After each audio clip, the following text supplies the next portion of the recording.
Well, hello everyone. Something a little different this video. I know most of you watch my videos for the casting and automotive part content, but this is a related subject because custom automotive parts need custom gaskets. So I know that if you've watched some of my prior videos, you may have seen that I've been in the practice of making these medium density fiberboard jigs, which are essentially just clamps that I mount the gasket stock in, and then I use my CNC router to cut the gaskets out. And they make nice crisp gaskets, but it's a fair amount of effort to make a fixture like that. And if you're only making a couple gaskets, before long, I'm going to have a whole shop full of MDF gasket fixturing. And it's kind of a story that starts sounding like when I used to make my lost bone patterns on my pin router, I'd have a similar MDF guide template. And so now, I mean, it got me interested in different ways to make gaskets. And one of the things that I was very interested in was a drag knife. And before you say it, yeah, I know lasers can often be a good choice too. But the problem is this with lasers is that the gasket materials, the better gasket materials are just too tough for the hobby grade lasers to do. And even the professional lasers, they burn the crap out of the things, and they stink to high heaven. And I just don't want all that smell and odor in my shop. But a couple examples, this is a gasket material I've used for a long time, and it's a polyimide fiber reinforced Buna substrate. And that's basically a rubber. So my whole shop would smell like burnt rubber if I was doing that. Not only that, the low power lasers can't cut the polyimide fiber very well. And this is only in 32nd inch thick stock. If you try to cut 16th inch stock with it, it's even worse. And these are the other gasket materials that are economical and decent materials. This is Velpro's Carapac material, and it's quite a bit harder than the Buna-based material. But again, if you try cutting them with lasers, it's almost like you're cutting wood with them. And so for that reason, I was very interested in using a drag knife to do it.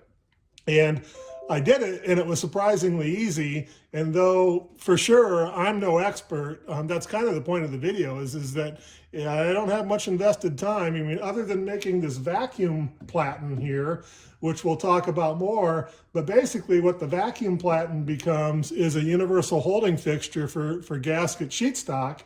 And then the drag knife can cut the gasket profiles. And since these gaskets are for parts that I've already made patterns for, I've already got all the CAD geometry to drive the toolpaths to make the gasket, so I get it for almost for free. So what I decided is that I'd make this vacuum platen, and there's some considerations there. So why don't we pause for just a second and take a look at what it was my goals and objectives were for the vacuum platen, and then we'll come back and talk about drag knives, drag knife software, and actually cutting some gaskets. So stay tuned. So here's what I came up with. There's a whole bunch of YouTube videos out there on vacuum hold down tables, but what I wanted was one big enough to do the biggest automotive gasket that I'd ever make, and not take up too much Z height, and something I could have installed at the back of my CNC router, so and also easy to load onto the table and remove. So pretty standard as far as the grid here. I mean, my squares are 3/4 of an inch and the gap is 1/4 of an inch. And I use 1/4 inch neoprene foam as what I'm going to use for the sealing gasket material. And I cut the groove depth at 0.21 on 0.25 diameter neoprene. And that just about fills up the groove when you compress the neoprene. So that's the size of the table, but I also didn't want to pound holes in my CNC table, so I wanted to be able to get the vacuum in and out in pretty low profile. So what I decided to do was make this plenum on each side here, and then I'll glue these two halves together, and I'll have that all sealed up and be able to put a fitting right here on the side and keep it pretty low profile. And that fitting, of course, is over here off the work surface, so all the drag knife work is over here. And then these are registration pin holes, so I can locate it in the same place on the table all the time. And then here in the center, you can see there's this array of holes that communicate with the plenum. And if you add up the area of all those holes, they're a little bit more than the area of this 2-inch diameter port over here. And all of the cross section of all of the lanes in the plenum, they're also a little bigger than that cross section. So hopefully what it means is that I'll always have to have something on the table that's at least outside the perimeter of those, but that's pretty small.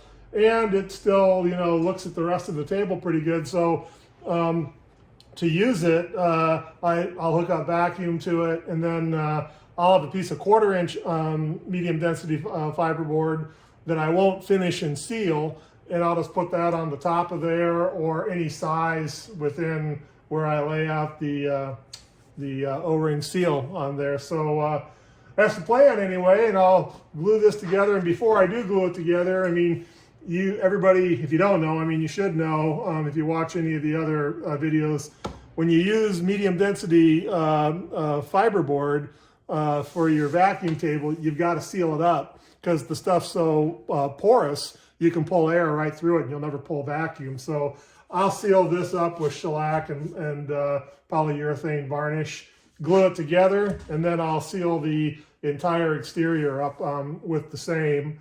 And that should be enough to make it air and vacuum tight enough to work. So that's the plan anyway. So I'll get on putting the varnish and gluing it together, and we'll stop back when I'm ready to start testing things out. Stay tuned.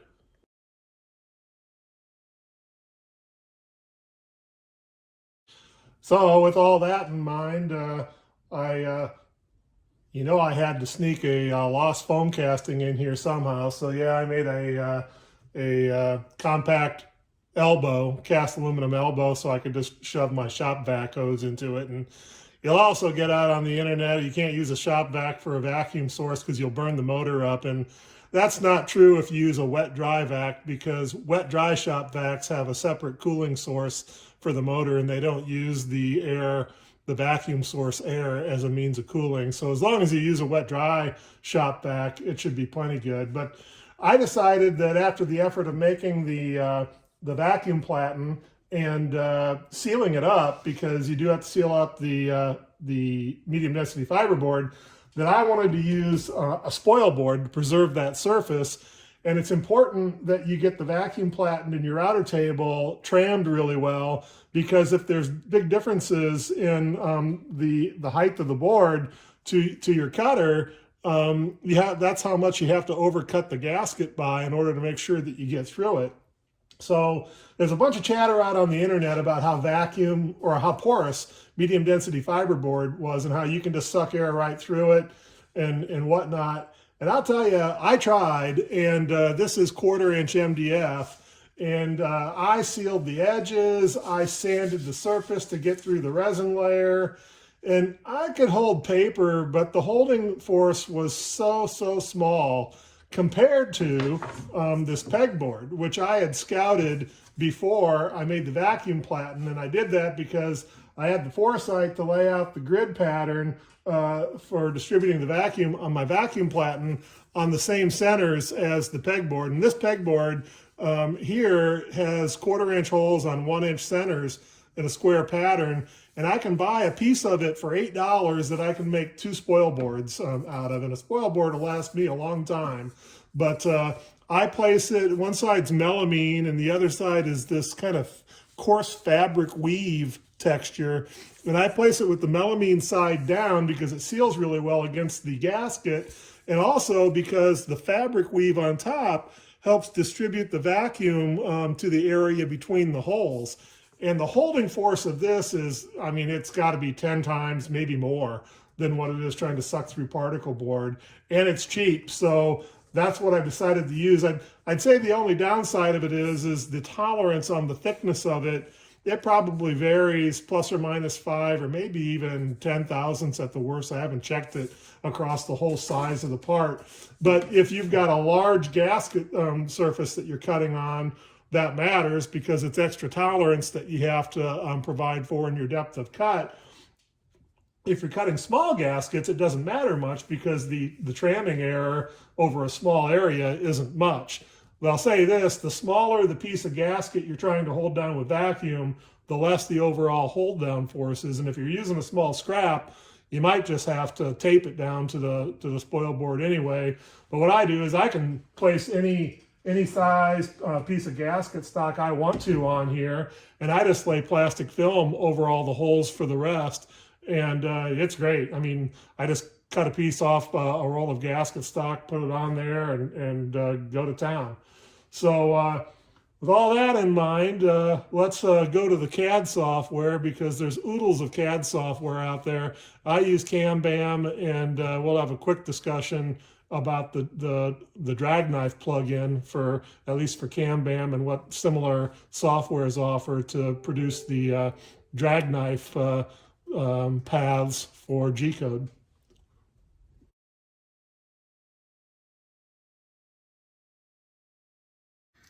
All right, well, I don't have a great screen capture for on-screen video, so we're just going to have to try it here with me videoing my laptop screen and see how that works. But I've got my software pulled up, and as you folks probably know if you've seen my other videos, I use CamBam as my software to see for my CNC router pattern machining, and it's not a high-end program, but I'll tell you, it does everything I need, and I think it's a great value. And like most of them, there's a lot of plugins and scripts written by the user community, and one of them was a drag knife profile, and it's pretty simple to use, and all you have to do to use it is call up your geometry that you want to generate a drag knife profile for. And the drag knife software, it just corrects for the error associated with the tip offset being off center. It's kind of like Ackerman steering and caster. You know, the tip lags behind the center of the spindle a little bit. So it corrects for that. And it also has a feature, you see these here, if I blow it up, I call them these little whoop-de-doos here, but that's where it sticks the knife into the material so it can reposition the knife so it's in the right position to start the next cut. And but if you just select your geometry, call up the plugin, call the drag knife plugin up, you get this little menu here asking you to populate it with all of the drag knife parameters, which is, these are just the defaults in there, but it's the tip offset, the cut depth, swivel angle, dent length, that's a little, has to do with the geometry and the polylines, retract angle and retract depth, and whether the polyline is clockwise or counterclockwise. So anyway, depending on your material thickness and what you're cutting, you set these parameters, and then when you execute it, it'll populate another folder with duplicates of these lines that are corrected for the parameters that you put in to the menu here. And you can see, looking at this, this gasket has nice smooth tangent transitions, and you can see that they're not exactly that way. And according with, and also having the little features or moves, if you will, to get the knife edge positioned properly for the next cut. It inserts all of those, but then you just call up an engrave mop machine operation with those profiles, and that's what generates the G code for driving the drag knife over the gasket. Now, it was actually suggested to me because of some of the challenges I was having on the small features to just consider using a profile mop without the drag knife geometry or the drag knife plugin, because when you have a very small knife, the error associated with cutting because of that offset is pretty small. And what the profile machine operation will do for you, it gives you lead in and lead out moves. So the important one there is I could have a spiral lead in move where the cutter would ramp into the cut at a very shallow angle, and you would use that to straighten out the cutter knife instead of these little whoop-de-doo moves that I call them there. But then, and you can also lead out, and you can even call for a start position that you want. So you can kind of manually determine the position of the knife based on those three things. And I tried it, and it works. And the error, the dimensional error, is barely perceptible. It's probably good enough for gaskets on that. So if you're cutting small features with a small offset knife, that might be an option too. But anyway, kind of with that figured out, and I had my head wrapped around the software, it's time to go take a look at the knives and the hardware themselves and figure those out, and let's cut some gaskets. All right, well, with some of the software issues sorted out and straight in my head, I did some research on drag knife holders. And if you search drag knife, you'll come up with a bunch of things on the internet. But the two, maybe the one that comes up most often is Donek or Donek. And I think they make a pretty good knife, but they're pretty proud of them. They want $270 a knife holder. And it looks to me like they're fixed geometry, and you have to buy a different knife holder for every amount of stick out and offset that you want on that. They offer quite a few different knife holders on that. And they use a common utility knife blade as the cutter, which is nice for sure, because they're economical and easy to come by for sure on all of that. But as I was searching around, I found this knife by SST, which stands for Stupid Simple Tools on that. But it actually uses the same utility knife blade. It's completely enclosed, which has some safety features. And it's got variable geometry. It's got this little adjustment knob right here, this very fine adjustment. The knife is magnetically held by it. You loosen the clamp here, and you can adjust the stick out of the tip of that utility blade from 0 all the way up to over a ½ inch. And that's pretty nice. And the fit and finish is pretty nice too. It's in a anodized aluminum body. The bearings are pretty low drag bearings. I might actually take and boil the grease out of them and replace with oil to make it even lower drag on that. But yeah, I'd say for $100, which is almost a third of what the Donek knives are, it's a pretty darn good value and a good all-around knife. And I'd recommend it. It has its limitations, at least for me. The limitation is with the utility blade is how small a diameter hole you can cut with it. And in theory, you can't cut a smaller hole that has a radius smaller than the tip offset. So when you're trying to cut 1/4 inch holes, the reality is if you got 1/16 inch thick stock, you already have to have more than 1/16 depth of cut. And that means for this, since the blade's at 45 degrees, the tip offset is identical to the blade stick out. So you're already at 60 thousandths offset, plus whatever overcut you think you need to have, plus whatever clearance you think you need to have between the tip of the blade and the body, because you don't want the body dragging on the gasket stock, plus whatever you think your tram tolerance is. And it's pretty easy to see how quickly you can get up to having to have a minimum of 90 thousandths tip offset. And 90 thousandths is starting to come close to the radius of a 1/4 inch hole of 1/8 of an inch. So, all that said, in the very first program, I cut some 1/32 inch stock on that gasket pad. And you can see it looks decent. There's some minor scarring, and tear out. And that is where those little whoop-de-doos are. And it's a function of how deep you stick the knife into the stock in order to allow the blade to be repositioned through the drag in the material there. But if on the same settings, I tried cutting and I just changed the depth of cut, and you can see I got a lot of tear out here. This is 1/16 thick stock, and this Buna stock is pretty soft, so it's a little bit more prone to scarring and tear out. But essentially what was needed to improve that is that just don't stick the knife, change the setting and don't stick the knife as deep into the stock on the position correcting feature and the retract depth on that, or the retract angle on it. And if you mess with that, you can vastly improve this. And also the harder materials, like the Carapac material, don't scar near as bad on that, and you don't need to stick the knife as far into the stock to get control of it to reposition it. So those are just some of the nuances that you learn from the settings and fine-tuning the settings. So with some quick learnings, let's take a look. Within an hour, I was cutting good gaskets, and let's go to the video and take a look at the SST knife in action. And I was able to get it to satisfactorily cut 1/4-inch holes in the harder stock. So let's take a look at that and then come back for some further discussion.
All right, so you can probably tell by all the gaskets in the background. I was in gasket heaven after that bit of experimenting and made about 100 gaskets or so. And but being the nature of individual that I am, if you looked really close on those videos, you'd see there's still a little bit of scarring in this corner where the knife gets turned around and the holes. And I want to be able to cut 1/8-inch diameter holes, and I just couldn't get the SST knife to do that in 32nd, and for sure not in 1/16 thick materials. And this here is 48 thousandths thick material, so it's kind of a tweener on that. But you can see, I mean, I've got them tied together with twisties here, but it still does a pretty darn good job, especially on the harder materials. But I wanted to do a little better than that and cut smaller holes. And with some correspondence with some other internet forum friends, they said, hey, you should really take a look at these vinyl cutting knives. You can buy cheap ones for next to nothing. And the reason for it is here's an example of a vinyl cutting knife. It's a little dinky thing. I may have to post a picture of it, but it's 70 thousandths in diameter. That's a cemented carbide tip on the shank there. And at 70 thousandths diameter, it's only got 35 thousandths of offset. And on the back side of it, they have these 45-degree chamfers to a point on, and that's because they sell them with a holder that looks like this, and the holder is meant to drop into what I would call the old pen plotters, if you guys are old enough to know what a pen plotter looks like on that. And the shiny area up here is where it had a collar on it for dropping into the pen plotter, and I cut that off of the pen plotter because I wanted to mount it in a ER16 collet holder I had for my router. It's got a 1/2-inch shank on the other end. So I just stuck this up in that collet holder and put the knife in here. And the knife is magnetically retained in there. And I don't know if you can see it, but I can make the knife swivel in there, you know, by rotating it around. And that's how they work in the pen plotters. But when I stuck it in the collet holder and mounted it in my router, it worked pretty good. But what would happen is that it wouldn't reliably reposition the knife because I suppose the cutting forces were too high for it to freely rotate in its own holder. And the bearing drag in the router and just the inertial mass of the armature were too high, and it wasn't always able to get reset properly as far as the knife edge. And if you got it set crosswise, I could even break the tips off of them on that. So I thought, well, it cuts well enough with these cheapy knives. And by the way, you can buy that that holder and probably 4 to 6 knives for like 10 or 15 bucks on Amazon if you just search vinyl cutting knives. And furthermore, you can buy replacement blades for them for like less than $1 a piece. So I thought, well, that's still encouraging enough that let's have another go at this. So I bought this Chinese ER16 holder off of, it was either eBay or Amazon for like 20 bucks delivered. And I machined all the excess stock off of it, and I bored it to receive a pair of bearings that were held in there with a snap ring, and I mounted on the ID of just a dowel pin, 1/4-inch dowel pin on that. And then of course, the collet end, I can put any collet in there I want to hold any diameter stock. So I'm holding that vinyl cutting knife, that cheap vinyl cutting knife. But if I want to grind my own knives out of tool steel or carbide, I can put in any collet and hold any diameter stock in there that I want to. So I can grind my own knives that are super tough. And incidentally, the real vinyl cutting knives, not the cheap Chinese cemented stuff, they cost like 30 bucks or 40 bucks a piece. And they're pretty nice, but I've got so much scrap tool steel and carbide around that I can grind a knife like that in 5 minutes. So I made this one, and this knife holder actually works really well. I've got a video of it here we can take a look at. And not only could I cut 1/8-inch diameter holes with the small offset knife, I didn't even need to change it to cut the rest of the gasket. And you can see on the bigger gasket features, I just left this small knife in there. But the only thing that I did do is even on 32nd inch gasket stock, I made the depth of cut half the gasket thickness. So the first cut was easy on the knife, and the second cut had the first cut to help guide and position the knife, and that worked really well. So let's take a look at that and come back for a little more discussion.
All right, well, so you can see that knife holder and that cheapo vinyl cutting knife actually worked pretty good. Here's the centers that were knocked out of those 2 larger gaskets that that little dinky knife cut the whole profile on them. But I did decide kind of to make what I thought would be my ultimate small feature cutting knife holder. And it's essentially the same as the previous one, but the body's aluminum, so it's really light. I machined it very quickly. It didn't take much effort at all, and just did the same thing, machined it to receive a pair of 3/4 OD, quarter ID bearings that are mounted on a dowel pin that just pressed right in there and held in with a snap ring. And I did cook all the grease out of the bearings and replaced the grease with oil, so it's really low friction there in the bearings. And because the body's aluminum, it's got really low inertial mass. And I drilled the end of it to receive those 70 thousandths knives. And the only thing I have left to do is put a little set screw hole in here to hold the knife in place. And I haven't used it yet, but I expect it to be a real champ at cutting small diameter holes and small features on that. But so that's kind of my journey and experience in using drag knife to cut custom gaskets. And other than making the vacuum plenum, I only have a few hours into the learning curve of doing that and making these knives. So I mean, less than 4 hours total, I'd say, into making my custom knife holders and doinking around and learning the software. And I can basically cut any gasket I want now, and it's fast. I mean, you can probably tell from the video, I mean, I literally just cut a section off the sheet of my gasket roll, put it on the platen, cover whatever holes with plastic film aren't covered by the gasket sheet, call up the program and go to town on that. And I can cut remnants, use remnants pieces like this, of gasket stock to get the most out of my gasket purchase stock. Or I can put a whole sheet on this vacuum platen, nest all the gaskets as tightly as I possibly can, and cut a whole sheet worth of them, just press the button and walk away. But you can probably tell the cycle times on the gaskets for cutting them with a knife vary depending on the size and the feature count. But, for something like this, it's, a minute. And for the larger gasket that you saw here, the cycle's maybe 2 minutes, on that. And wow, that's really good. And the only noise I have to put up with is the shop vac, because that's what drives the hold down platen on that. But there's no odor and there's no dust, and it's great. So anybody who's thinking about making custom gaskets for yourself, that's the route that I took and the reasons that I did. But I'm in Fat City as far as gaskets now. So hope you enjoyed the video. Stop back. I'll be having some more videos here in the near future on more custom automotive castings. Take care.